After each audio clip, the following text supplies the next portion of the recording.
suatu hari kami bersama Rasulullah SAW. Kata Abdullah bin Umar, apa kata Rasulullah SAW? Sebentar lagi akan muncul menuju kalian seseorang dari penduduk surga. Tiba-tiba muncul seseorang yang enggak dikenal, orangnya tidak pernah dikenal, atau orangnya dari kalangan biasa, tidak seperti Abu Bakar, tidak seperti Umar. Membuat penasaran Abdullah bin Umar, sehingga dia mencari akal untuk bisa tinggal di rumah orang tersebut, melihat apa perbuatan, apa amalnya, sehingga disebut oleh Rasulullah SAW dia adalah orang yang penduduk surga, sedangkan kakinya masih mencercah bumi, detak jantungnya masih ada terdengar di bumi. Rasulullah telah menyebutnya akan muncul nanti kepada kalian seseorang dari penduduk surga. Subhanallah, penduduk surga luar biasa sekali. Akhirnya Abdullah bin Umar mencari akal untuk bisa datang dia kepada orang tersebut ke rumah. Dia bilang, wahai fulan, terus terang nih saya bertengkar dengan ayah, dengan orang tua saya Umar bin Khattab. Kalaulah boleh engkau mengizinkan saya untuk menginap di rumah, boleh? Silakan. Anda wahai Abdullah bin Umar silakan tinggal di rumah. Selama 1 hari, 2 hari, 3 hari tinggal di rumah orang tersebut, tidak ada amalan yang bisa dibanggakan.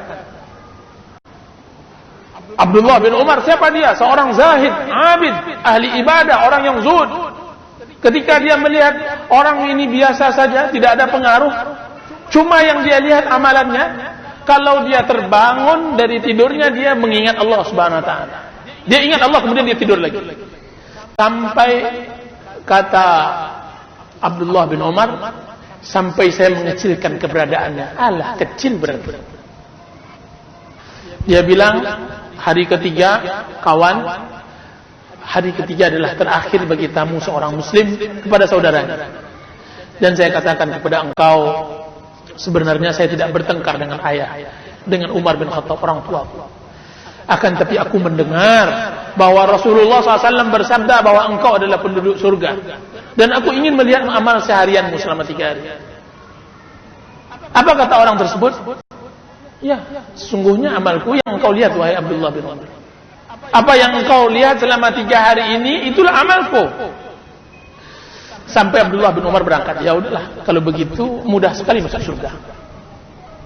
Ketika Abdullah bin Umar sudah mulai berjalan, dipanggilnya kembali. Wahai Abdullah bin Umar, ta'al, kemarilah. Mari. Datang Abdullah bin Umar. Apa wahai gerangan, wahai fulan? Apa katanya? Karena Rasulullah SAW telah mengabarkan posisiku, maka aku berpikir tentang Allah. Maka aku melihat bahwa tidak ada amalan yang dapat aku banggakan di hadapan Allah kecuali satu. Apa itu? Apa amalan yang membuat engkau bisa membanggakan diri engkau di hadapan Allah Azza wa Jalla? Apa itu? Apa katanya? Demi Allah, inni la ajidu li ahadin minal muslimina fi nafsi ghishan wala hasadan ala khairin a'ta'u Allahu iyyah. Demi Allah, setiap saya hendak tidur, saya periksa diri saya periksa batin saya periksa hati saya. Kiranya saya dapatkan hati saya tidak pernah merasakan sedikit pun kebencian dan kedengkian terhadap kaum muslimin. Setiap saya tidur, saya tidak pernah benci dan dengki kepada seorang muslim pun. Tidak ada benci dari sesuatu yang Allah telah berikan kepada saya, tidak pernah hasad kepada. Apa kata Abdullah bin Umar? Hadza mimma la nutaq. Kalau itu yang engkau sebutkan wahai fulan, ini pula yang kami tidak mampu. Ini pula yang kami tidak mampu melakukan. Berarti ini pekerjaan yang berat. Lepas dari hasad berat. Bismillahirrahmanirrahim. Innal hamdalillah nahmaduhu wa nasta'inuhu wa nastaghfiruh ونعوذ بالله من شرور أنفسنا ومن سيئات أعمالنا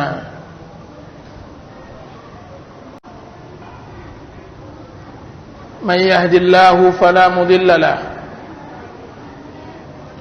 ومن يضلل فلا هادي له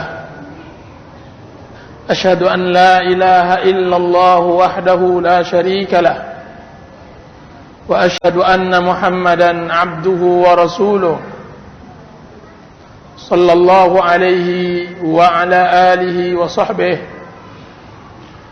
وسلم تسليما كثيرا أما بعد. Ibu-ibu dan para akhwat yang dirahmati oleh Allah Subhanahu wa taala, Assalamualaikum warahmatullahi wabarakatuh. Kajian kita sore hari ini adalah kajian ke-19. Kajian ke-19 dari diktat yang ada bersama kita,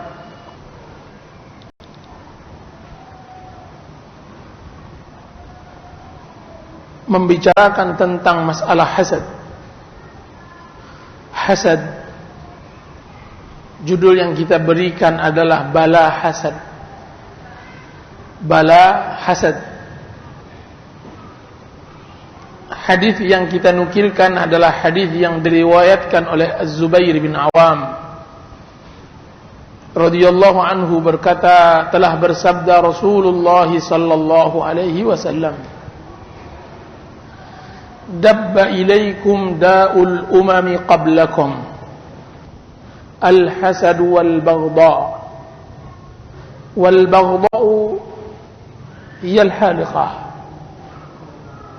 haliqatud din la haliqatus sya'r walladhi nafsu Muhammadin biyadihi la tu'minu hatta tahabbu afala unabbi'ukum bi syai'in idza fa'altumuhu tahabbtum ufshus salama bainakum. Nabi Muhammad sallallahu alaihi wasallam bersabda, telah menjalar kepada kalian penyakit umat-umat yang terdahulu sebelum kalian, yaitu penyakit hasad dan kebencian. Dan kebencian dialah pemangkas. Kebencian dia adalah pemangkas. Aku tidak mengatakan dia adalah pemangkas rambut, akan tetapi dia adalah pemangkas din, pemangkas agama. Dan demi zat yang jiwa Muhammad di tangannya, tidak akan beriman hingga kalian saling mencintai. Apakah kalian tidak ingin aku beritahukan akan sesuatu sekiranya kalian lakukan, kalian saling mencintai sesama kalian, yaitu tebarkanlah salam sesama kalian. Hadis ini dikeluarkan oleh Imam At-Tirmidzi dan Ahmad dan yang lainnya dengan sanad dhaif, karena salah satu rawinya majhul. Akan tapi makna hadis ini sahih. Hasad, para ibu-ibu dan para akhwat yang dirahmati oleh Allah Subhanahu wa taala, adalah penyakit hati. Hasad adalah penyakit yang pertama kali muncul di alam makhluk. Hasadlah yang membuat dan menjadikan iblis keluar dari surga dan terusir dari rahmat Allah Azza wa Jalla. Dan hasad dialah dosa pertama kali yang terjadi antara anak manusia, sebagaimana yang terjadi pada anak Adam alaihissalam Dan hasad dialah penyakit hati yang sulit dibuang. Hasad adalah penyakit yang tidak ada untungnya bagi pelakunya. Orang yang hasad dialah orang yang melempar dengan batu kepada orang lain, kemudian bukan orang tersebut yang mengena, akan tapi yang melempar sendiri. Seperti orang tersebut melempar dengan karet. Ketika karet tersebut dilempar ke dinding, bukan dinding yang merasakan sakit, akan tapi balasan dari dinding tersebut mengena orang. Itu hasad. Hasad, sebagaimana yang disebutkan dalam hadis, memakan kebaikan. Sebagaimana api membakar kayu.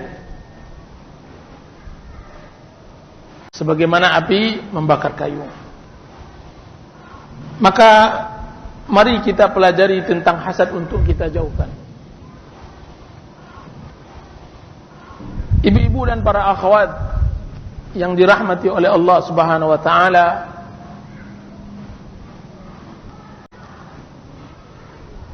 sebagai seorang muslim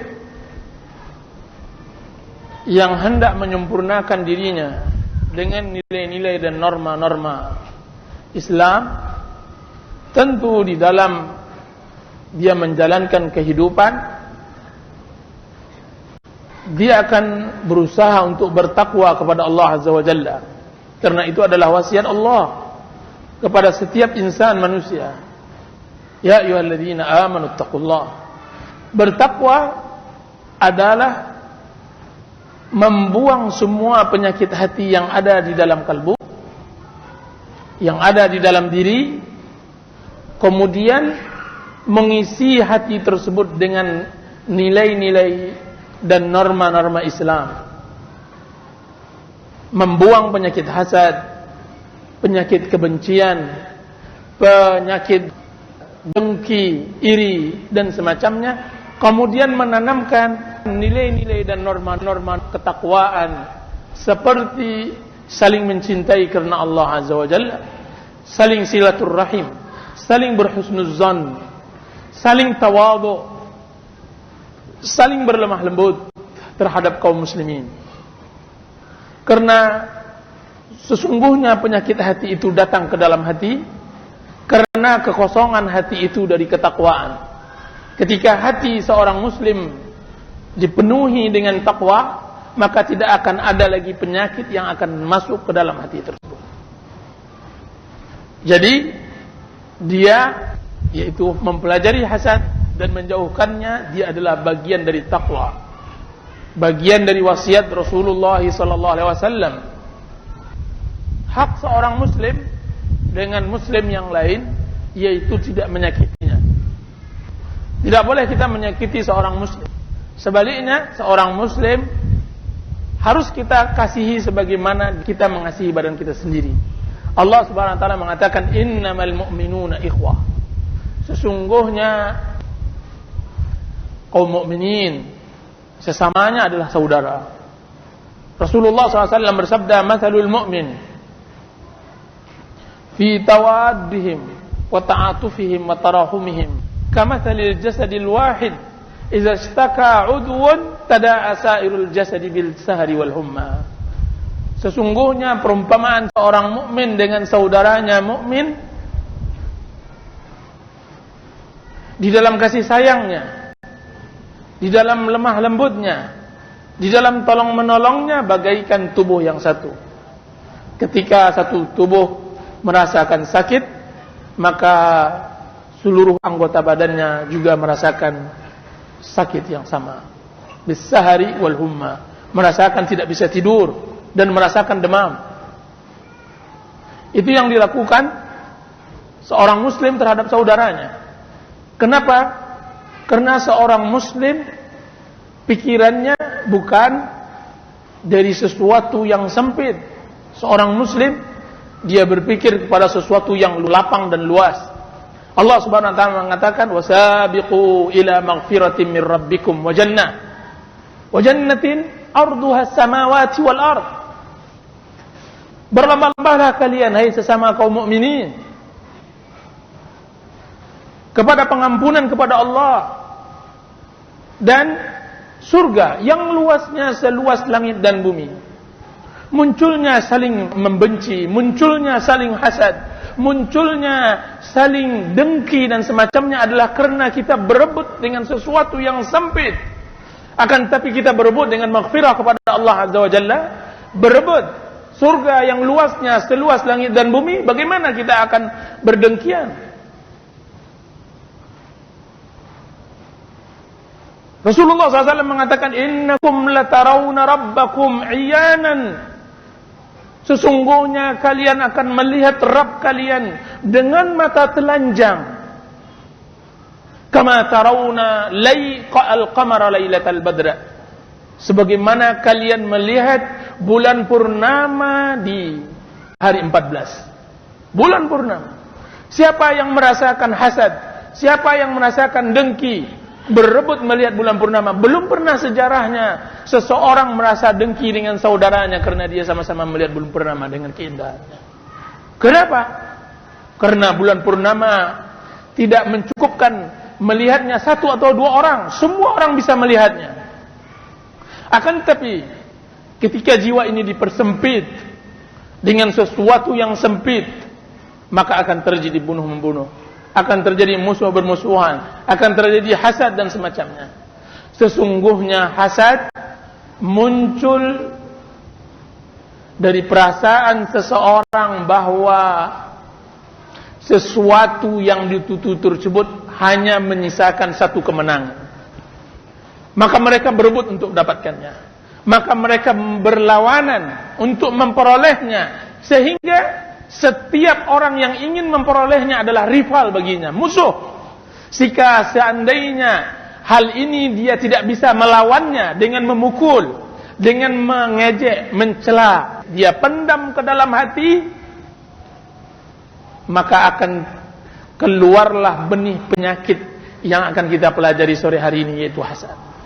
Jadi hasad adalah marah yang terpendam di dalam hati yang tidak bisa kita lampiaskan ke orang tersebut. Marah yang terpendam di dalam hati yang kita tidak bisa lampiaskan, maka muncul hasad. Itu yang terjadi pada iblis alaihi la'natullah. Iblis, dia merasa hasad kepada Adam alaihi salam. Apa yang terjadi? Karena iblis menyangka bahwa dia harus mendapatkan kasih sayang, perhatian Allah Azza wa Jalla. Ketika ada Adam, dia merasa bahwa kasih sayang Allah Subhanahu wa taala kepadanya akan direbut oleh Adam nantinya. Maka dia hasadkan. Dia cari-cari alasan supaya hasad yang dia lakukan tersebut legal dan dibenarkan oleh Allah Azza wa Jalla. Apa kata Iblis di dalam Al-Quran? Allah SWT mengatakan, ya Iblis, ma mana'aka an tasjuda lima khalaqtu biyadayya. Hai Iblis, apa yang menghalangimu untuk sujud dengan makhluk yang aku ciptakan dengan kedua tanganku? Apa kata Iblis? Qala ana khairun min. Aku lebih baik, aku baik darinya. Engkau ciptakan aku lebih baik darinya. Khalaqtani min narin wa khalaqtahu min tin. Engkau ciptakan aku dari api dan engkau ciptakan dia dari tanah. Itu kata iblis. Akan tetapi itu hanya alasan yang tidak berpegang dengan dalil. Sesungguhnya perbandingan antara tanah dengan api, perbandingan yang sangat jauh. Bukanlah kiasan alasan iblis itu dapat diterima, karena sesungguhnya di dalam kenyataan bahwa tanah lebih baik daripada api. Tanah lebih baik daripada api, karena tanah sifatnya membangun dan api sifatnya membakar, dan sifat yang membangun jauh lebih baik daripada sifat yang membakar. Lihatlah api, ketika dia banyak mesti dia akan memakan. Dan lihatlah tanah, ketika dia banyak mesti dia membangun. Nikmat Allah Subhanahu wa taala yang menunjukkan manusia lebih mulia daripada iblis. Laqad karramna bani Adam, kami telah muliakan anak Adam. Wa hamalnahum fil barri wal bahr, kami bawa mereka di atas lautan dan daratan. Dan tabiat tanah adalah dingin, sedangkan tabiat api adalah panas. Tabiat api adalah panas dan tabiat tanah adalah dingin. Dan dingin jelas lebih baik dari panas. Itu disebutkan oleh Ibnu Qayyim rahimahullah ta'ala di dalam kitab Bada'iul Fawaid. Beliau terangkan hal itu. Ibu-ibu dan para akhwat yang dirahmati oleh Allah Subhanahu wa taala. Berkata para ulama tentang hasad, sesungguhnya Ibnu Sirin berkata, dia mengatakan, ma hasadtu ahadan ala syai'in min amri dunya. Aku tidak pernah melakukan hasad kepada seseorang dari perkara dunia. Li'annahu in kana min ahli jannah fa kaifa ahsuduhu ala syai'in min amri dunya wa huwa yasiru ila jannah, wa in kana min ahli an-nar fa kaifa ahsuduhu ala syai'in min amri dunya wa huwa yasiru ila an-nar. Apa kata Ibnu Sirin? Tidak pernah seorang pun aku hasadkan dari perkara dunia. Karena jika seandainya dia adalah penduduk surga, bagaimana aku menghasadkannya? Bagaimana aku iri kepadanya, sedangkan dia adalah orang yang akan pergi ke surga. Akan tetapi jika seandainya orang yang aku hasadkan tersebut dari penduduk neraka, bagaimana aku akan hasad kepadanya, sedangkan dari perkara dunianya, sedangkan dia akan pergi masuk neraka. Apa kata iblis kepada Nuh alaihissalam? Iyyaka wal hasad, fa innahu sayyarani ila hadhil hal. Wahai Nuh, jauhilah engkau dengan hasad, sesungguhnya dialah yang membuatku seperti keadaan sekarang ini. Ibu-ibu dan para akhwat yang dirahmati oleh Allah Subhanahu wa taala, sebab hasad. Hasad itu adalah muncul dari fitrah yang Allah telah tanamkan pada diri manusia. Jadi hasad adalah jibillah, bawaan yang Allah telah tanam. Apa kata Syekhul Islam Ibnu Taimiyah rahimahullah? Ma khala jasadun min hasad. Tidak ada satu tubuh pun yang tidak mempunyai hasad. Walakinnal la'im yubdi wal karim yukhfi. Lakinnal la'im yubdi wal karim yukhfi. Tidak ada seorang pun yang tidak mempunyai hasad. Akan tetapi orang yang mulia, orang yang mempunyai budi pekerti menyembunyikannya, sedangkan orang yang tercela menampakkan hasad tersebut. Asal usul hasad itu bermula pada kecintaan diri terhadap hubbuz zuhur, hubbur rif'ah, kecintaan untuk disebut-sebut orang, kecintaan untuk ditinggi-tinggikan orang, dan diri tidak menginginkan ada seorang yang sejenis dengannya yang akan mengalahkannya di dalam ketinggian dan kemasyhuran tersebut. Jika seandainya ada seseorang yang sejenis dengannya, yang selevel dengannya, tinggi darinya, maka akan menyusahkannya dan akan membuat dia benci kepadanya. Dan jiwa menginginkan semua orang selain dari dirinya di bawahnya. Maksimal-maksimalnya setara dengannya. Dia tidak izinkan ada jiwa-jiwa yang lain di atas dirinya. Dan ini telah Allah patrikan di dalam fitrah. Makanya para ulama mengatakan bahwa sebab-sebab hasad itu ada bermacam-macam. Pertama, karena permusuhan. Yang kedua, karena sombong. Yang ketiga, karena ujub. Ujub, pongah, merasa besar diri. Yang keempat, menginginkan kepemimpinan. Dan yang kelima, buruknya jiwa. Dan yang keenam, bakhil. Dan yang terburuk adalah hasad yang muncul dari kebencian dan permusuhan. Sesungguhnya yang terberat adalah hasad yang muncul dari kebencian dan permusuhan. Kita contohkan dan kita uraikan satu persatu tentang sebab-sebab hasad ini. Permusuhan. Seseorang kalau seandainya telah memusuhi seseorang, telah membencinya, maka tidak ada pekerjaan orang tersebut yang baik olehnya. Semuanya buruk aja. Tidak ada yang baik. Apa kata orang Arab? Ainur ridha min kulli aibin kalilatun wa ainus sukhti tubdil masawi'a. Sesungguhnya mata keridhaan, ketika mata sudah redha kepada seseorang, maka dia menutup semua kelemahan dan kecelaan. Sebaliknya, mata kebencian, ketika seandainya mata telah memandang benci kepada seseorang, maka menampakkan semua keburukan.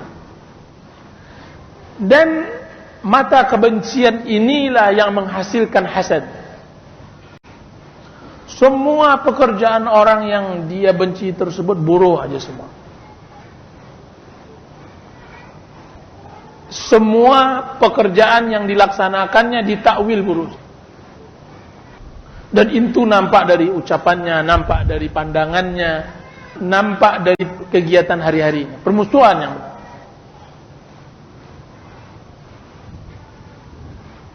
Dan ini penyakit.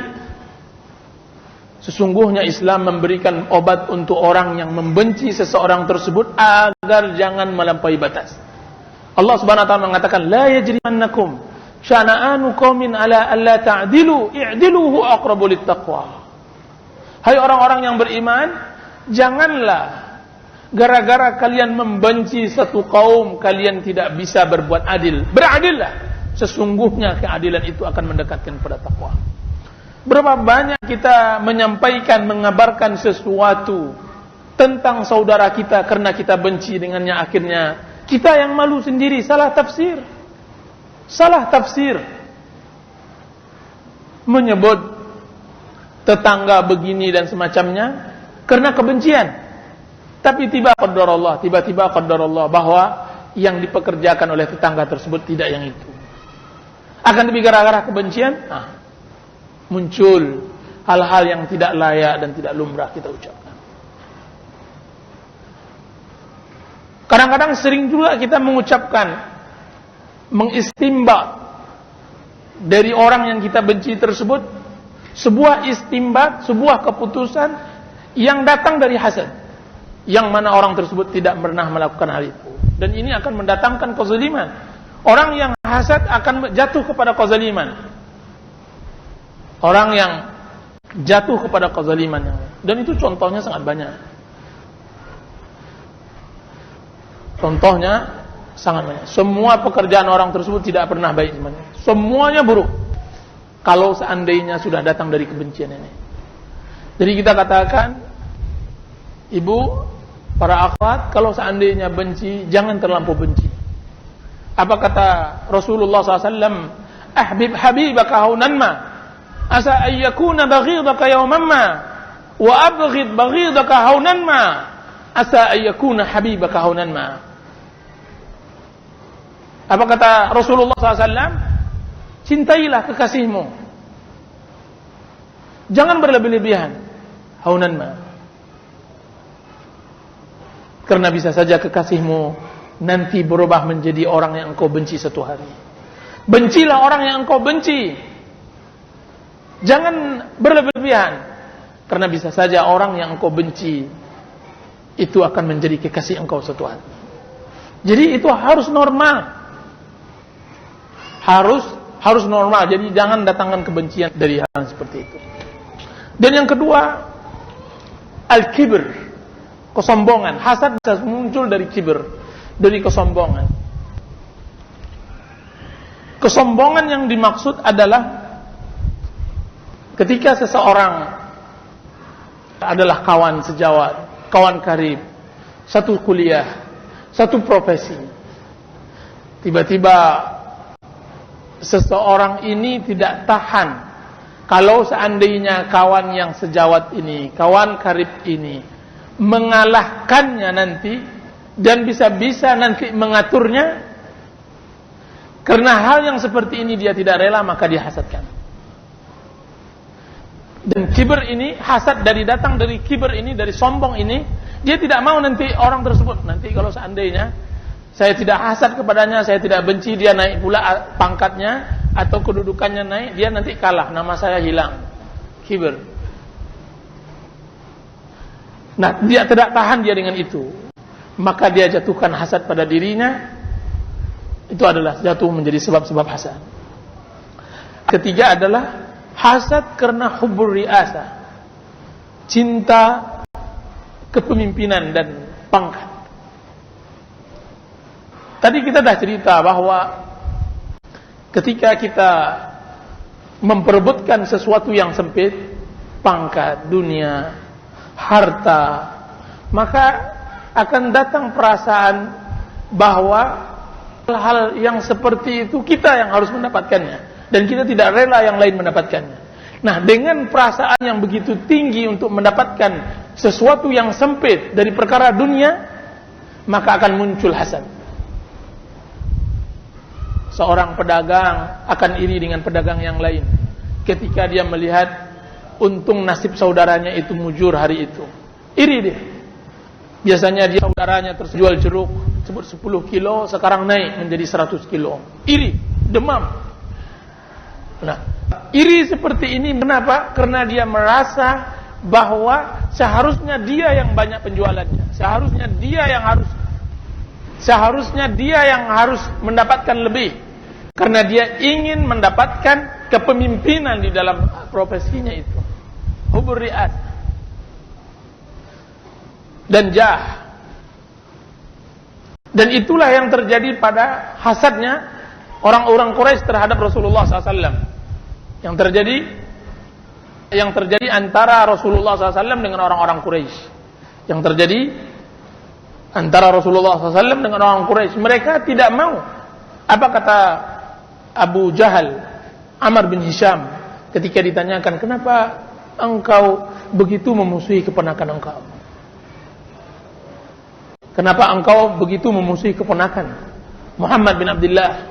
Maka dijawab oleh Abu Jahal, wahai saudara, sesungguhnya kami antara suku saya dengan suku Muhammad, kami saling bersaing.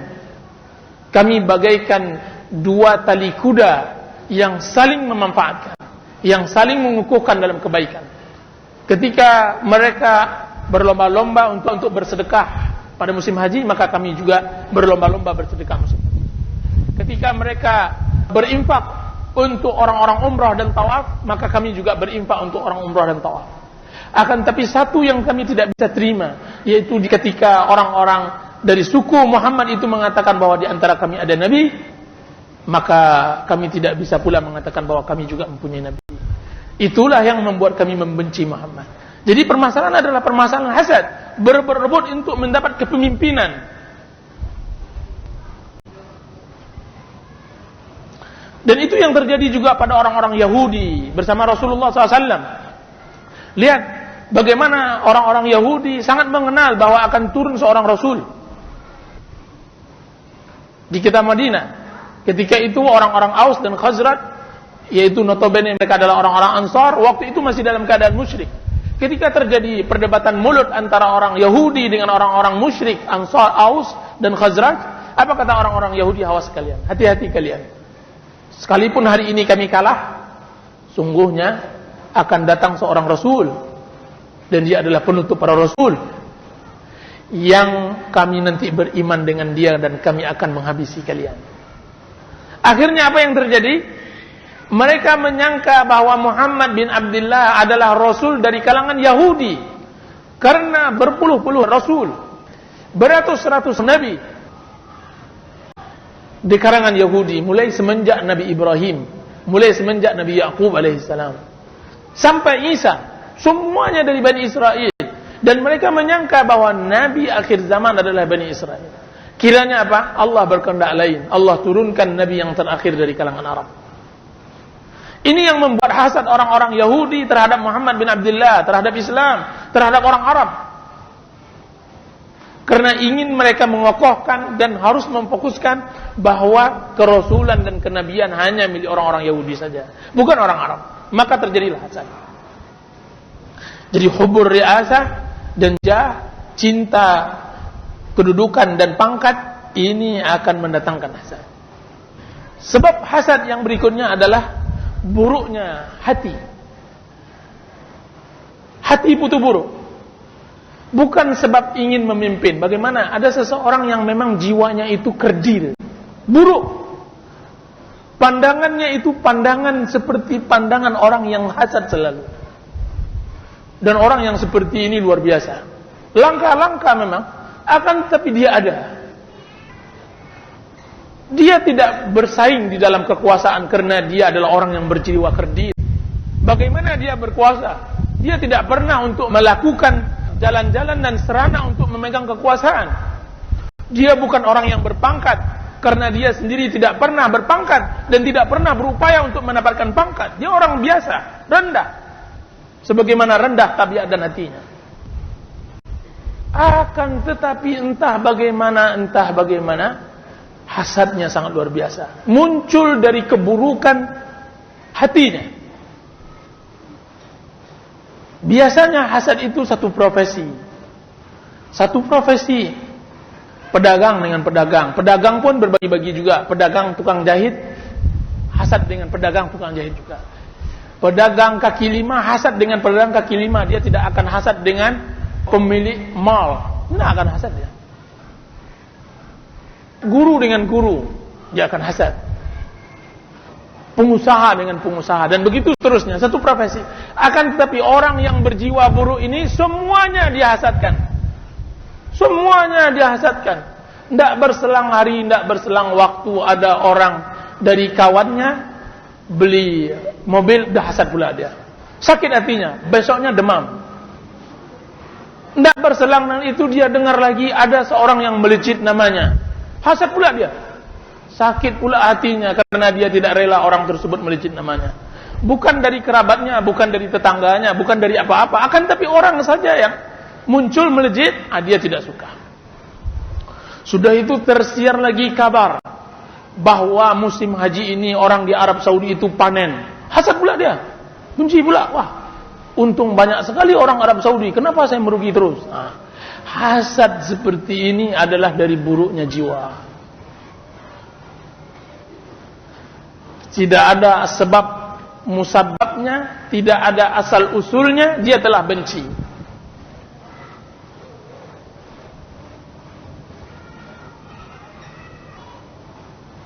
Dan ini muncul dari buruknya hati dan kerdilnya jiwa. Al-Quranul Karim membedakan antara orang yang bakhil dengan orang yang syuh. Asyuh. Orang yang bakhil adalah orang yang pelit terhadap harta yang dia miliki. Orang yang bakhil adalah orang yang pelit terhadap harta yang dia miliki. Akan tapi orang yang syuh, asyuh dalam bahasa Arab, dialah orang yang bakhil terhadap harta orang lain. Jadi harta milik orang lain, dia pun bakhil.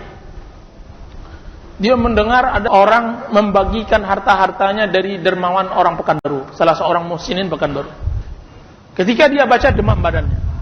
Kenapa demam badannya? Dia tidak rela orang dermawan tersebut membagikan hartanya. Alah, kenapa Anda tidak rela? Iya, pokoknya saya tidak rela. Masa dia bagi-bagikan hartanya dia? Ini sudah sampai pada tingkat syuh. Wah, ini berbahaya. Ada orang kaya di daerah tersebut membuat perbukaan untuk satu kampung. Dia mengamuk-ngamuk, mencak-mencak. Kenapa pula orang kaya tersebut berinfak satu kampung? Nah, kenapa? Karena harta dia. Enggak, walaupun harta dia saya tidak suka. Sampai begitu. Itu yang tersebut. Yang tidak tersebut kadang-kadang dalam diri ada seseorang tersebut ketika seseorang memberi kepada seseorang yang selevel dengannya, dia juga tidak suka. Apa dermawan sekali si fulan tuh. Maksudnya dia kalau kasih sama saya nggak apa-apa, tapi kalau kasih sama dia saya tidak rela. Padahal dari mana? Apa hubungan rela tidak relanya Anda dengan harta orang? Akan tapi ini muncul akibat dari hasad. Itu lebih kurang sebab-sebab hasad, ibu-ibu. Inti dari kajian kita adalah bagaimana mengobati hasad. Bagaimana mengobati hasad? Mengobati hasad adalah pertama belajar redha dengan qada qadar Allah Azza wa Jalla. Belajar dengan redha. Qada qadar Allah, bahwasanya Allah Subhanahu wa taala telah menciptakan manusia dan telah membagikan rezeki mereka. Setiap seorang anak dilahirkan dari rahim ibunya, dia telah diberi umur dan telah diberi rezeki dan telah diberi pekerjaan dan telah diberi hidup. Allah yang mengurusnya. Sebagaimana Anda juga ketika dilahirkan dari rahim ibu juga begitu. Bahwa Anda telah dilahirkan bersamaan dengan hidup Anda, dengan pekerjaan Anda, dengan aktivitas Anda hari-hari. Jadi redha dengan takdir Allah Subhanahu wa taala yaitu apa? Menerima, memahami bahwa semua yang dilakukan dari aktivitas manusia ini adalah sebab untuk bisa menjalankan takdir Allah Azza wa Jalla saja. Lain tidak. Jadi ketika dia mendapatkan hari ini dapat uang 10.000, tetangganya mendapatkan uang 100.000, dia tidak melawan takdir dengan katakan, iyalah yang 100.000 itu tidak pernah ngaji, saya ngaji terus, misalnya begitu. Jangan bawa-bawa masalah ngaji dan semacamnya karena kita hasad. Ya, iyalah si fulan itu fokus, saya tidak fokus. Boleh untuk menghibur diri, boleh. Akan tetapi untuk hasad kita dengan orang tersebut tidak. Bahwa fokus dia di dalam usaha sehingga dia mendapatkan 100 adalah sebab Allah telah mentakdirkannya. Akan tetapi bangga Anda dengan mengaji, bangga Anda dengan salat, bangga Anda dengan kesibukan lain sehingga Anda tidak bisa menyainginya tentang masalah dunia adalah kebanggaan yang harus Anda pupuk diri Anda bahwa itu lebih baik daripada apa yang dia dapatkan. Apa kata para ulama? Jika seandainya ada seseorang yang berlomba-lomba dengan engkau masalah dunia, maka lomba-lombalah dia dengan akhirat. Jadi boleh untuk mengobat hati, akan tetapi untuk mendatangkan hasad tidak boleh. Untuk mendatangkan hasad tidak boleh. Untuk mengobati hati seperti tadi nggak apa-apa. Jadi harus redha dengan takdir Allah Azza wa Jalla. Dan yang lebih sulit lagi menerimanya ketika kita telah berusaha, berletih-letih. Dan kawan ini tidak ada berletih-letih. Dia mengaji rajin banget. Menuntut ilmu rajin. Bekerja di rumah rajin. Sibuk aja. Akan tapi di penghujung bulan lebih banyak pula dia dapat masalah dunia daripada kita. Ini berat nih. Sudah berpeluh-peluh kitanya, dia berkipas-kipas di rumahnya, untung sama.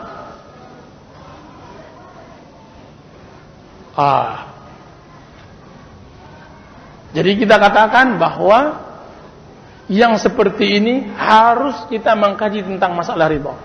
Untuk pertama kalinya adalah mempelajari tentang ridha Allah Subhanahu wa taala. Doa, panjatkan doa kepada Allah Azza wa Jalla, Allahumma raddini biqada'ik. Ya Allah, redakan aku dengan qada qadarmu, ya Allah. Ya Allah, aku redha. Redakan aku. Lihat doa Rasulullah SAW ketika beliau diusir dari Taif. Beliau dilempar pakai batu. Telah meninggal pula paman dan istri beliau Khadijah. Sedih. Dia Rasul. Allahnya memiliki langit dan bumi. Diusir oleh perempuan-perempuan dan anak-anak. Yang dia bawakan adalah surga untuk mereka. Kemudian beliau diusir. Apa kata beliau? Di dalam doa beliau. Allahumma inni ashku ilaika dha'fa quwwati wa qillata hilati wa hawani 'alan nas. Ya Allah, sesungguhnya aku mengeluhkan kepada Engkau lemahnya tenagaku dan kekuatanku. Allah, aku mengeluhkan, aku ini lemah. Dan aku mengadukan kepada Engkau tentang sedikitnya upaya dan hilahku. Telah banyak saya upayakan, akan tapi upaya yang aku lakukan ini tidak ada apa-apanya. Sedikit. Wakil wahawani 'alan nas. Dan rendahnya pandangan manusia kepadaku. Akan tetapi illam akun bika ghadabun fala ubali. Akan tetapi walaupun itu yang terjadi, ya Allah, manusia memandang rendah kepadaku, hilahku sedikit, kekuatanku lemah, sekiranya Engkau tidak murka kepada aku, maka aku tidak peduli. Illam akun bika ghadabun fala ubali. Sekiranya Engkau tidak marah kepada aku, maka aku tidak peduli, ya Rabb. Biarlah aku tidak berhasil tentang masalah dunia sebagaimana berhasilnya orang yang banyak. Biarlah aku susah dengan dunia sebagaimana tidak susahnya orang yang banyak. Akan tapi yang aku inginkan adalah ridha-Mu. Biarlah aku tidak kaya seperti kaya-kayanya orang banyak. Biarlah aku mempunyai kesusahan, kesempitan dalam hidup. Apa peduliku? Akan tapi aku mengharapkan ridha-Mu, ya Rabb. Sekiranya Engkau tidak murka kepada aku, maka aku tidak peduli dengan kejadian ini. Jadi berdoa kepada Allah Azza wa Jalla. Jadi obat pertama adalah belajar ridha dengan qada qadar Allah Azza wa Jalla.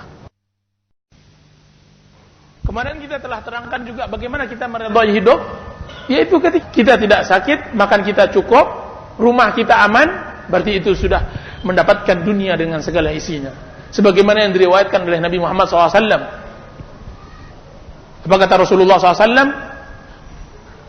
Man kana aminan fi sirbih, mu'afan fi badanih, indahu qutu yaumih, faka'annama hizatid dunya bihadafiriha. Barang siapa yang aman di sangkarnya, di rumahnya, aman. Tidak seperti orang-orang yang terbakar rumahnya di Jakarta. Tidak pula seperti rumah gubuk yang dikejar oleh pamong praja. Tidak pula rumah yang diusir oleh pemilik rumah karena belum membayar rumahnya. Dia orang aman. Suaminya telah membangunkan untuknya rumah sekalipun sempit ataupun belum sempurna. Aman baginya. Aman. Aminan fi sirbih. Mu'afan fi badanih. Sembuh badannya, tidak ada sakit. Dia tidak seperti orang yang kena stroke. Sakitnya tidak seperti orang yang telah didera oleh banyak penyakit yang harus dia membeli obat yang sangat banyak. Di saat dia tidak memiliki uang, tidak, dia sembuh. Alhamdulillah. Dia tidak seperti orang yang di rumah sakit di atas kasur putih, tergeletak, tidak berdaya dan tidak mempunyai kekuatan. Dia sehat. Mu'afan fi badani. Indahu qutu yaumih. Dia memiliki makanan hari itu. Apa yang dia cemaskan? Dia tidak seperti orang yang meraup kantongnya kemudian dia lihat dompetnya kosong, tidak ada uang. Alhamdulillah hari itu dia mempunyai uang. Dia tidak seperti si fakir yang datang ke tong sampah mencari sisa-sisa makanan dan kemudian dia makan. Dia tidak. Suaminya telah melengkapkan hidup untuk dia. Lakalah dia telah memiliki hal itu. Dia telah memiliki kesehatan yang tidak pernah dia keluhkan lagi. Dia telah memiliki makanan yang dia bahagia dengan makan tersebut. Dia telah memiliki rumah dan dia bisa berbahagia dengan rumah tersebut. Bukankah sabda Rasulullah SAW lanjut dari itu adalah hal yang benar? faka'annama hizatid dunya bihadarifiha. Berarti seakan-akan dia telah merangkul dunia sampai ke kuku-kukunya. Dia sudah mendapatkan dunia. Katakan kepada orang yang mencari harta, apa yang mereka inginkan? Bukankah mereka menginginkan kesembuhan dari penyakit yang mereka derita? Katakan kepada orang-orang yang ingin membangun rumah, apa yang mereka inginkan? Bukankah mereka menginginkan adalah supaya jangan tertempa oleh angin atau disiram oleh hujan? Katakan kepada orang-orang yang bersusah dan berletih, bekerja seharian penuh, bukankah mereka untuk menutup lapar yang mereka rasakan? Dan itu dia telah memiliki semuanya. Dia telah aman di rumahnya, dia telah tenang dengan anak keluarganya dan semacamnya, berarti dia telah memiliki. Nah, dengan memahami seperti itu, maka dia tidak ada yang dia hasadkan. Alhamdulillah, saya telah cukup. Hadis tentang anak Ibrahim alaihissalam Ismail dengan istrinya, dua orang tersebut telah kita ceritakan. Bagaimana seorang wanita, seorang istri harus qanaah dengan apa yang Allah telah berikan untuk suaminya. Ini yang pertama. Obat yang kedua adalah dengan zuhud dengan dunia. Zuhud. Maksud zuhud ini adalah perhatian kita sudah mulai kepada akhirat. Apa kata Rasulullah SAW? Tanda orang yang zuhud itu adalah at-tajafi an dunyal ghurur wal inabatu ila daril khulud. Zuhud adalah sudah mulai menjauhkan diri dengan dunia yang menipu dan sudah merasa dekat pulang dengan perkampungan yang abadi. Sudah dia tidak berselera lagi dengan masalah dunia-dunia, enggak. Dia berpikir sudah dengan akhirat. Ketika orang beruntung-beruntunglah, ketika orang kaya-kayalah, ketika orang membangun-bangunlah, ketika orang punya fasilitaslah, bagi dia itu sudah hambar. Bagi dia itu sudah hambar. Pikirannya sudah berapa ayat yang dia baca hari ini, sudah berapa hadis yang dia telaah. Pikirannya apa pengabdiannya kepada suaminya, apa pengabdiannya kepada anak-anaknya, apa yang harus dia canangkan untuk masa depan keluarga dan anak-anaknya. Pikirannya sekarang adalah target untuk bisa mendapatkan keridhaan dan maghfirah pada Allah Azza wa Jalla. Zuhud kepada dunia. Zuhud terhadap dunia. Dan ini sering-seringlah membaca buku-buku tentang masalah akhirat. Baca buku orang-orang yang saleh. Baca buku tentang azab neraka, baca buku tentang surga, baca buku tentang sejarah dan biografi orang-orang saleh yang mereka telah berhasil hidup di dunia ini. Baca itu semua. Ketiga, menganalisa, memikirkan orang yang kita hasadkan tersebut. Apa sih yang kita hasadkan darinya? Maka kita pikirkan. Ketika seseorang ditanya, kenapa engkau hasad dengannya? Ketika kita telah berbicara hati ke hati, saya hasad kepadanya karena dia kaya. Karena dia kaya. Maka mari kita ulas kekayaannya tersebut. Ya ukhti, pahamilah, untuk bisa mendapatkan orang seperti dia itu kaya, tidak tahukah Anda melihatnya dari zahir, akan tapi coba lihat, telusuri pekerjaannya, lihat hari-harinya, coba lihat kesedihan yang dia rasakan, yang Anda tidak pernah merasakan. Coba kita lihat dia hidup. Bagaimana tidak? Orang yang Anda anggap kaya itu suatu hari pernah ingin memecahkan kepalanya. Kenapa? Dia pecahkan kepalanya. Aduh, hutang belum dia bayar oleh orang. Astaghfirullahalazim. Pernah juga dia hendak bunuh diri. Kenapa? Karena cek yang dia tanda tangani sebulan yang lampau sudah dibawa ke bank untuk dicairkan, uang di bank itu tidak ada. Padahal 3 hari lagi dia akan menerima uang melalui cek itu. Jadi hari itu cek kosong diberikan kepada seseorang seharga 100 juta. Hari ini harus dia cairkan. Orang tersebut sudah diajak damai, sudah diajak berembuk, tidak mau, pokoknya saya harus datang juga ke bank untuk mencarikan ini. Padahal 3 hari lagi akan turun uang 200 juta melalui bank yang akan ditutup. Karena ceknya bohong, tetapnya kosong, akan ditutup. Dia bilang, bang saya mau bunuh diri aja lah. Alhamdulillah Anda tidak seperti itu, kebingungan. Tidak ada seperti itu. Dia juga pernah ngomong ke saya bahwa kalau bisa dia mau bersembunyi ke gua-gua atau ke gunung-gunung. Kenapa? Karena uang yang telah dititipkan ke orang untuk membeli belanjanya tersebut telah diputarnya pula, dan kiranya yang diputarnya tersebut tumpul pula. Innalillah. Bang, tolong carikan kepada saya gua untuk bisa sembunyi. Kalau seandainya saya burung onta, saya akan sembunyikan kepala saya di bawah tanah. Engkau yang membayangkan dia kaya itu, Anda belum melihat kesusahannya. Anda belum lihat bagaimana dia datang ke dokter penyakit dalam untuk minta obat supaya dia bisa tidur malam. Anda tidak lihat itu.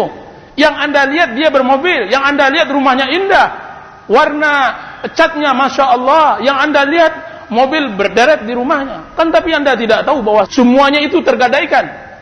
Tidakkah Anda melihat bahwa hari ini atau hari besok atau hari kemarin setiap orang yang kaya sekarang diaudit, kemudian sekarang siap untuk masuk penjara? Dan Anda selamat dari itu semua, alhamdulillah. Kalau seandainya kita tahu apa yang disusahkan oleh orang kaya tersebut, niscaya kita enggan untuk jadi kaya. Biarlah kita miskin seperti ini. Dengan dengar cerita seperti, benar bang, itu bang. Tenang hatinya, tidak ada hasad lagi. Berarti menganalisa sebuah pekerjaan, seseorang tersebut kadang-kadang bisa menurunkan kadar hasad. Menurunkan kadar hasad.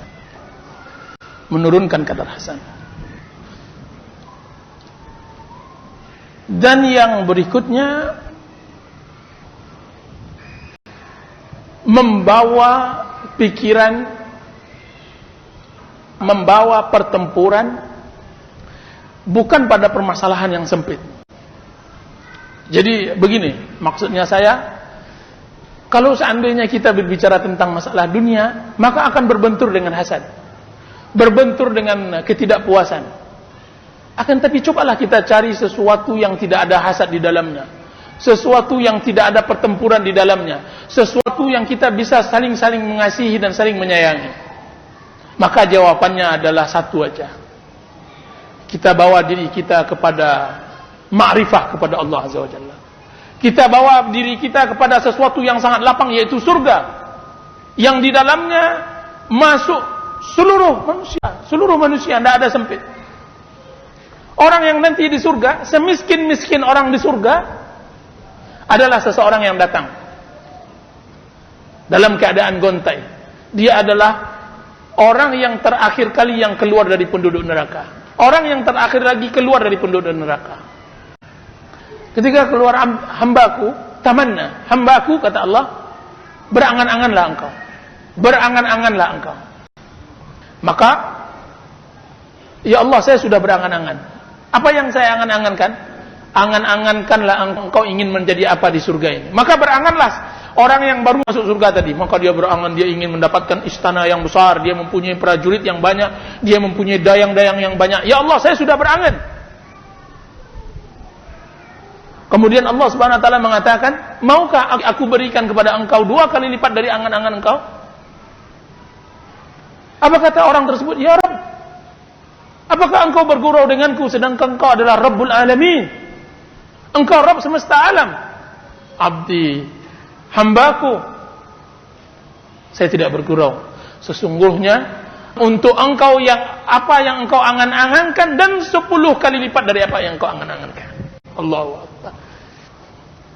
Kalau seandainya Anda diletakkan di dunia ini, diberikan oleh Allah Subhanahu wa taala dunia dengan segala isinya, Amerika dan Rusia, pokoknya milik Anda semua. Bush taat kepada engkau, Putin taat kepada engkau, Abdullah taat, semua orang di dunia ini taat.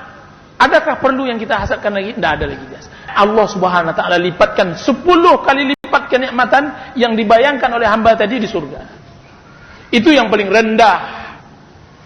Nah, kita bawakan diri kita kepada situ, ke suatu tempat yang sangat lapang. Di dalam dunia bisnis, ketika kita sudah sempit di bawah, kita harus naik ke atas. Kalau semuanya sudah menjual barang dagangan yang sama di bagian bawah, itu kita tidak boleh menyempit-nyempit pula, buat pula yang di bawah, akan tapi mulai memikirkan kita sebagai distributor. Kalau sudah sempit pula di distributor, kita mulai memikirkan apa? Apa ibu-ibu? Karena belum pakar, saya ajarkan. Kita pikirkan produksi. Jadi kita sendiri yang memproduksi. Nah, peduli amat. Apa yang kita takutkan kalau seandainya kita yang punya rumah produksi? Kita miliki itu. Nah, tidak ada yang menyaingi kita lagi. Nah, di dalam dunia akhirat juga begitu. Ketika kita melihat di dunia ini bersempit-sempit, maka kita bawa diri kita kepada sesuatu yang tidak pernah sempit. Yaitu apa? Yaitu amal saleh, mengenal Allah, ma'rifah kepada Allah, dan surga berlapang-lapang di sana. Makanya dikatakan bahwa para ulama, orang-orang yang saleh, mereka tidak pernah ada hasad di dalam diri mereka. Ulama yang hakiki, ulama yang sebenarnya tidak ada hasad. Kenapa? Karena yang mereka perebutkan adalah pengampunan Allah Subhanahu wa taala. Pengampunan Allah mencakup seluruh alam. Yang mereka perebutkan adalah akhirat, surga, dan surga mencukupi seluruh alam. Jadi kita bawakan diri kita ke sana, kepada sesuatu yang lebih luas. Ketika seseorang telah menjalankan cara-cara untuk tidak hasad tadi, dan itu berat, prakteknya berat. Saya yang mengatakan ini belum tentu juga bisa lepas dari hasad. Akan tapi kita mencoba. Apa kata Abdullah bin Umar? Suatu hari kami bersama Rasulullah SAW. Apa kata Rasulullah SAW? Sebentar lagi akan muncul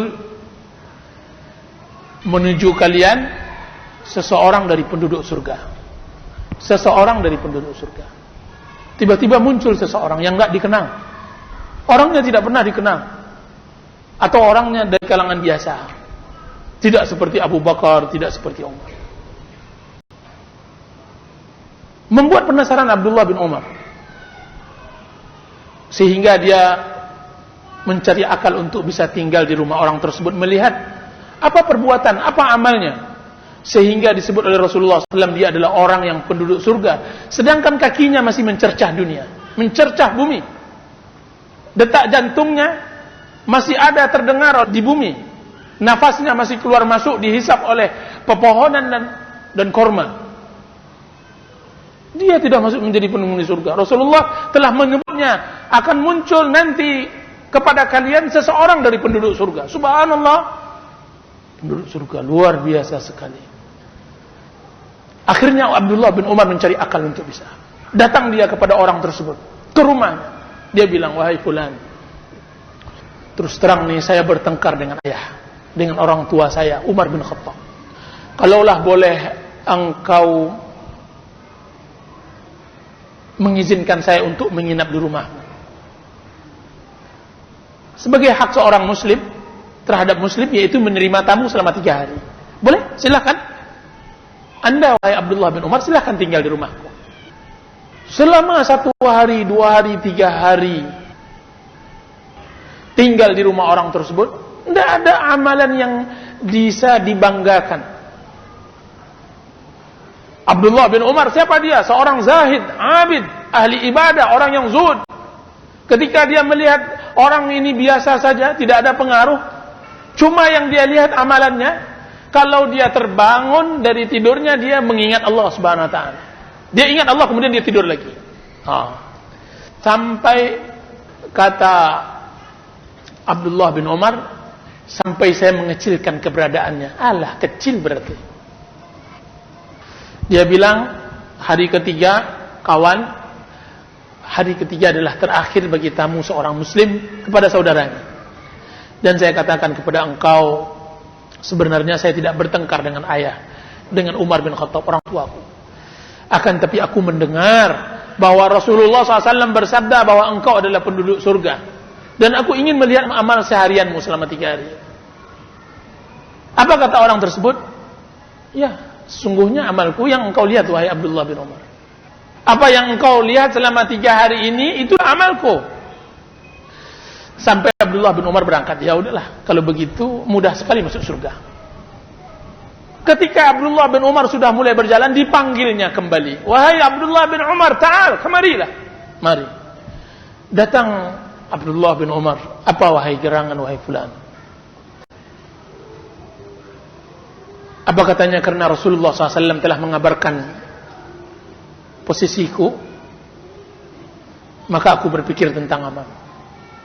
Maka aku melihat bahwa tidak ada amalan yang dapat aku banggakan di hadapan Allah kecuali satu. Apa itu? Apa amalan yang membuat engkau bisa membanggakan diri engkau di hadapan Allah Azza wa Jalla? Apa itu? Apa katanya? Demi Allah, inni la ajidu li ahadin minal muslimina fi nafsi ghishan wala hasadan ala khairin a'ta'u Allahu iyyah. Demi Allah, setiap saya hendak tidur, saya periksa diri saya periksa batin saya periksa hati saya. Kiranya saya dapatkan hati saya tidak pernah merasakan sedikit pun kebencian dan kedengkian terhadap kaum muslimin. Setiap saya tidur, saya tidak pernah benci dan dengki kepada seorang muslim pun. Tidak ada benci dari sesuatu yang Allah telah berikan kepadanya. Saya tidak pernah hasad kepadanya. Apa kata Abdullah bin Umar? Hadza mimma la nutaq. Kalau itu yang engkau sebutkan, wahai fulan, ini pula yang kami tidak mampu. Ini pula yang kami tidak mampu melakukannya. Berarti ini pekerjaan yang berat. Lepas dari hasad berat. Akan tapi kita hanya belajar sebagaimana yang dikatakan oleh Syekhul Islam Ibnu Taimiyah rahimahullah taala. Mudah-mudahan Allah Subhanahu wa taala memberikan kepada kita hati yang suci, hati yang bersih. Memberikan kepada kita ketakwaan, menuntun ubun-ubun kita kepada kebenaran, mengarahkan keinginan kita kepada kebaikan, dan memberi kita taufik, memberikan kepada kita hidayah, memberikan kepada kita petunjuk. Innahu waliyyu dzalika wal qadiru alaihi. Wa sallallahu ala nabiyyina Muhammadin wa ala alihi wa sahbihi wasallam. Wassalamu alaikum warahmatullahi wabarakatuh. Ustaz, bagaimana sikap terbaik kita menghadapi orang yang hasad karena cinta kepemimpinan atau pangkat? Ini belum kita bahas. Bagaimana mensikapi orang yang hasad kepada kita? Belum kita bahas. Kita jawab dengan singkat. Kalau seandainya yang hasad kepada kita, ini yang perlu kita waspadai adalah matanya. Kita takut hasad itu akan mengeluarkan kebencian yang nanti bisa saja mengeluarkan penyakit. Kita yang disebut kena ain. Makanya kalau seandainya ada orang yang hasad kepada kita, kita harus menjaga diri dengan doa-doa yang datang dari Rasulullah SAW. Beberapa banyak anak sakit, berapa banyak keluarga kita sakit karena hasad. Kadang-kadang berapa rumah pula terbakar karena hasad. Berapa pula orang mati karena hasad. Hasad yang datang dari pandangan. Itu yang diistilahkan di akidah kita yaitu ain. Rasulullah SAW mengatakan al-ainu haq. Sesungguhnya ain itu hak. Ain itu adalah pandangan kebencian dari seseorang yang hasad kepada orang yang dia hasadkan, menimbulkan dampak yang buruk kepada orang yang dihasadkan. Bahkan dia bisa membunuh. Dia bisa membakar rumah. Dia bisa menghancurkan. Dia bisa menabrak. dia bisa semuanya, dia bisa. Apa kata Rasulullah SAW? Sesungguhnya ain bisa membawa onta ke kuali dan bisa mengantarkan orang ke kuburan. Bisa mengantarkan seseorang ke kuburan karena hasad. Apa kata Rasulullah Taala dalam surah An-Nas? Wa min syarri hasidin idza hasad. Dan aku berlindung kepada Engkau ya Allah dari kejahatan orang yang hasad ketika dia hasad. Ketika orang yang hasad itu hasad, maka akan muncul dari matanya dan matanya akan membawa kepada kita. Kemudian posisi kita kelemah, maka kita kena ain. Kadang-kadang bisa demam. Kadang-kadang bisa sopak, bisa putih-putih. Kadang-kadang bisa gatal-gatal atau semacamnya. Di kalangan orang awam mereka sebut ini tersapa. Allah Ta'ala. Jadi pertama kita jaga diri kita dengan doa-doa yang datang dari Rasulullah. Dan yang kedua, berbuat baik kepadanya. Semakin dia benci kepada kita, semakin kita berbuat baik. Apa kata Ibnu Qudamah rahimahullah? Dan ini sangat berat. Dan ini bagaikan minum jamu pahit, akan tetapi dia sangat bermanfaat. Berikan kepadanya hadiah, ucapkan kepadanya salam, ucapkan kepadanya kata-kata yang baik.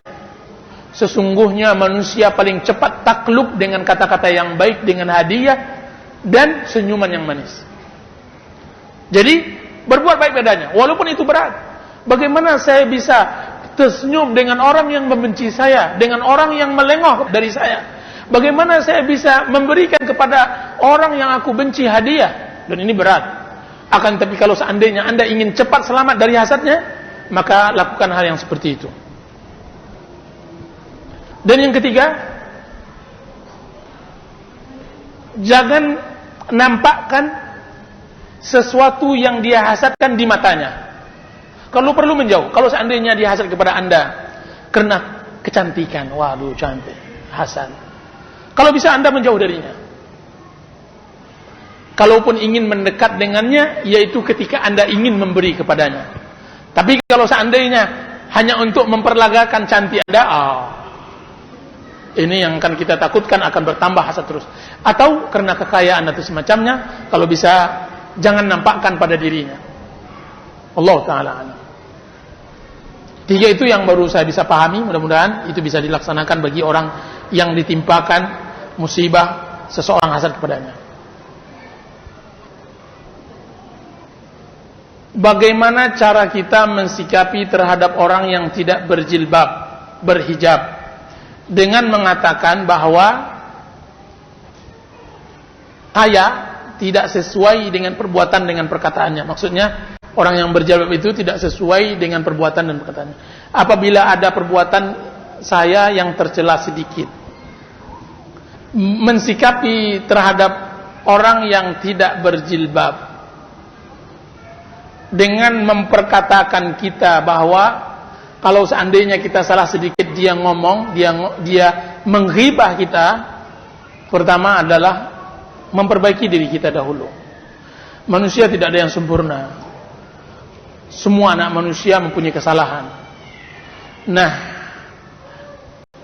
yang pertama ketika kita telah masuk ke dalam gerbong hidayah, kita sudah masuk ke dalam cinta terhadap Islam yang benar, maka mau tidak mau kita tidak boleh berhenti di awal kali pijakan kaki. Kita tidak boleh berhenti di situ saja, kita harus maju ke depan. Kita harus mulai memperbaiki diri kepada yang lebih baik.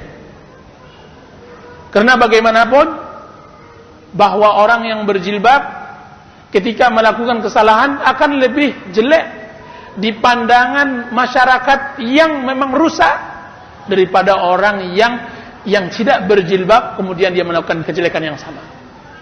Itu sudah lumrah, sunnatullah. Dan ini jangan menjadikan kita untuk lemah dan tidak bersemangat untuk mengamalkan Islam, akan tapi jadikan ini cambuk untuk kita lebih baik.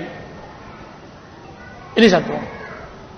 Dan yang kedua, teladanilah orang-orang sebelum kita, dari para nabi dan para rasul, dari orang-orang yang saleh dan salihah, yang mereka telah melampaui kita dahulu dan mereka telah berbuat, bahwa mereka dicela, bahwa mereka dicaci. Ini Rasulullah SAW, beliau disebut sebagai tukang dukun, sahir, penyair dan semacamnya.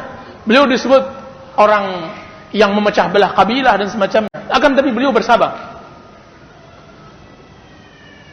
Dan juga hadirkan pahala. Sesungguhnya orang yang sedang mencela Anda tersebut berarti Anda sedang mengumpulkan pahala dari Allah Azza wa Jalla. Semakin besar kesabaran Anda kepada Allah Azza wa Jalla, semakin besar pula Anda mendapatkan pahala dari celaan tersebut. Sungguhnya seorang muslim diuji dengan orang kafir, dengan orang yang benci kepada Anda, akan diuji. Dengan ujian tersebut, maka seorang muslim akan mendapatkan pahala dengan kesabaran. Dan dengan selalunya dia tetap istiqamah, berpegang teguh dengan ajaran Allah Subhanahu wa taala. Dan yang berikutnya, jauhi dia. Orang-orang yang Anda tidak tahan telinga Anda mendengar ucapannya, jauhi orang tersebut. Dekati orang-orang yang baik, orang-orang yang salihah, orang-orang yang akan mengantar Anda kepada surga, orang-orang yang akan mengantar Anda kepada ibadah. Jauhi orang-orang yang seperti itu. Sesungguhnya mereka itu orang-orang yang begitu ucapannya adalah orang-orang yang menyempitkan dunia saja. Orang-orang yang membuat harga mahal. Keberadaannya di dunia membuat harga mahal, akan tapi mereka tidak ada manfaat. Mereka itu tidak ada manfaat, menyusahkan. Maka bertemanlah dengan orang-orang yang soleh, orang-orang yang taat, agar kita lebih baik pula dengan itu. Akan tetapi lebih baik lagi jika seandainya Anda bisa mempengaruhinya, Anda bisa memperbaikinya, Anda bisa mengajaknya menjadi teman sebagai penopang dakwah, penopang Islam yang Anda bawa, dengan dakwah dengan baik, dengan cara masuk yang benar dan semacamnya. InsyaAllah ta'ala Rasulullah SAW mengatakan, li'ayyahdiyakallahu rujulan wahidan khairun minad dunya wa ma'alaiha. Satu orang yang engkau beri petunjuk lebih baik dari dunia dan segala isinya. Anda ingin mendapatkan dunia hari ini, beri petunjuk seseorang. Bawa seseorang tersebut ke majelis taklim, bawa seseorang tersebut kepada hidayah, bawa seseorang tersebut kepada kebenaran. Anda akan dapat dunia dengan segala isinya. Bagaimana menghadapi saudara kita yang membenci kita karena saya mengikuti pengajian sunnah ini? Saya telah mencoba dengan cara menerangkan tentang pengajian ini, tapi mereka tidak pernah mengerti. Bagaimana tanggapan Ustaz? Ibu yang dirahmati oleh Allah Subhanahu wa taala, bahwa kepala memang sama-sama berambut hitam, akan tetapi pikiran kita tidak sama. Allah Subhanahu wa taala yang berkehendak begitu. Kalau seandainya Allah menginginkan semua pemikiran itu sama, niscaya Allah telah jadikan agama itu sama. Akan tetapi tidak. Allah memberi petunjuk yang Dia kehendaki dan menyesatkan kepada orang yang Dia. May yahdillah. Di awal kali kita mengaji, sering kita mulai kajian kita dengan itu. May yahdillah fala mudhillalah wa may yudlil fala hadiyalah. Barang siapa yang diberi petunjuk oleh Allah, maka tidak ada yang bisa menyesatkannya. Dan barang siapa yang disesatkan oleh Allah, tidak ada satupun yang bisa memberikan petunjuk padanya. Jadi dia adalah permasalahan hidayah dan dalalah. Dia adalah permasalahan kebenaran dan kesesatan. Dia adalah permasalahan Hizbullah dengan Hizbul Syaitan. Anda di mana? Itu permasalahannya. Kita di mana? Orang-orang yang tidak mengerti tersebut, maka kita tetap mendakwahinya. Akan tapi kita bersyukur pada Allah Subhanahu wa taala, telah Allah bukakan hati kita, telah Allah anugerahkan kepada kita hidayah yang benar. Itu yang kita syukuri. Ya, wallahu taala alam. Kami mengadakan kajian atau taklim di masjid yang mana para jamaahnya tidak suka dengan kajian kita. Dan begitu hasadnya sehingga ingin menghentikan taklim kita. Bagaimana sikap kita, Ustaz? Sikap kita adalah pertama, tetap sabar, dan yang kedua mencari tempat kajian baru lagi. Biasa aja, biasa itu. Rasulullah SAW ibu diusir dari Mekah. Rasulullah SAW dilempar batu. Rasulullah SAW dipisahkan dari kerabat, dari tanah airnya. Ini adalah jihad, ini adalah perjuangan. Tidakkah ibu-ibu melihat orang-orang juga diusir? Tidakkah orang-orang yang sesat ibu lihat mereka juga dibunuh, mereka juga dikejar dan semacamnya? Kenapa ahlul haq? Kenapa pengikut kebenaran malah marah patah arang, tidak semangat? Semua orang diusir. Semua orang tidak disetujui. Semua pendapat juga ditolak. Jadi permasalahannya di dunia ini, di samping ada kebenaran mesti ada kebatilan. Jadi permasalahan hal-hal yang seperti itu dianggap lumrah sajalah.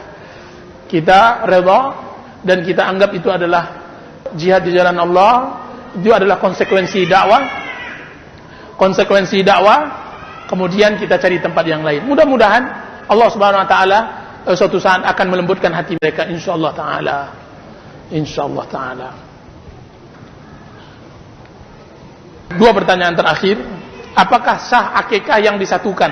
Karena ada 7 orang dijadikan 1 ekor sapi dan dimakan di satu perhelatan walimahan. Jazakallah khairan jaza Ustaz.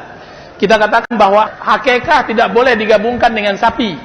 Akikah itu bukan tujuannya untuk mengambil daging, akan tapi akikah adalah rahina, adalah penggadaian, dan penggadaian tersebut adalah untuk menembusnya dengan 1 nyawa, yaitu 1 ekor kambing. 1 ekor kambing. Jadi dia tidak bisa digabungkan dengan kurban. Kurban yang dimaksud kurban jika seandainya masuk sapi. Kalau seandainya ada sapi 6 orang, terus udahlah saya 1 lagi akikahnya Ustaz. Nah itu tidak bisa. Karena tujuan dari akikah adalah sembelihan 1 nyawa dengan 1 nyawa. Karena Rasulullah SAW mengatakan kullu ghulamin rahinatun bi aqiqatih. Setiap anak tergadaikan dengan akikahnya. Ketika orang tua ingin menyelamatkan anak tersebut dari penggadaian tersebut, selamatkan dengan penyembelihan 1 nyawa, yaitu 1 ekor kambing. Wallahu ta'ala alam. Saya ingin menghajikan orang-orang yang saya cintai. Akan tapi mana yang lebih afdal? Saya lakukan terlebih dahulu menghajikan ibu saya, ayah saya, atau suami saya. Ketiganya sudah meninggal dunia. Yang lebih afdal, ibu haji, kemudian ketiga-tiga orang ini dibadal hajikan. Terutama bagi ibu-ibu yang sudah lanjut usia. Karena kita besok ibu-ibu, kita akan berebut pahala dengan orang-orang yang kita cintai. Berebut pahala. Besok seorang ayah akan datang kepada anaknya, anakku sekerat kebaikan aku minta kepadamu untuk bisa mendongkrak kebaikanku, wahai anakku. Apa kata seorang anak? Tidak, wahai ayahku, jangankan sekerat, sepotong pun tidak saya akan kasihkan. Nah, besok begitu kita dengan akhirat. Sekarang dermawan karena kita tidak nampak pahala itu. Sekarang kita ialah dermawan, nih ambil pahala semua, ambil. Nanti akan terjadi penyesalan. Jadi saya melihat bahwa untuk diri kita, terutama ibu-ibu yang sudah lanjut usia, kalau ibu muda yang berharap mungkin umur panjang, saya mengatakan tidak apa, kita yang menghajikan orang tua, suami dan ibu dan semacamnya.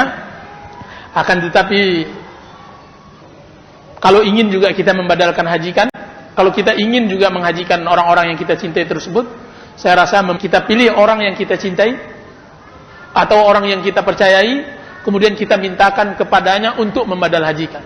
Dari orang-orang yang soleh, dari orang-orang yang taat. Alhamdulillah kawan-kawan kita di Madinah siap untuk dibadal hajikan. Atau ustadz-ustadz kita yang soleh-soleh di sini, insyaallah taala mungkin lebih baik dari ibu cara pengamalannya. Biayakan itu. Datangkan, nih ustadz, saya tahu ustadz lebih pandai beribadah dari saya, ustadz lebih masya Allah, tolong hajikan orang-orang yang saya cintai. Ibu dengan ibu sendiri. Jadi dua-duanya dapat, ibu haji dapat pahala dan juga ibu juga dapat pahala menghajikan orang-orang yang dicintai. Akan tapi mana yang lebih baik? Yang lebih terdahulu saya lakukan, ibu saya, ayah saya, atau suami saya? Ini saya tidak tahu, perlu pembahasan. Kalau seandainya laki-laki yang bertanya, maka saya jawab siapa? Ibu. Wassallallahu ala nabiyyina Muhammadin wa ala alihi wa sahbihi wasallam. Wassalamualaikum warahmatullahi wabarakatuh.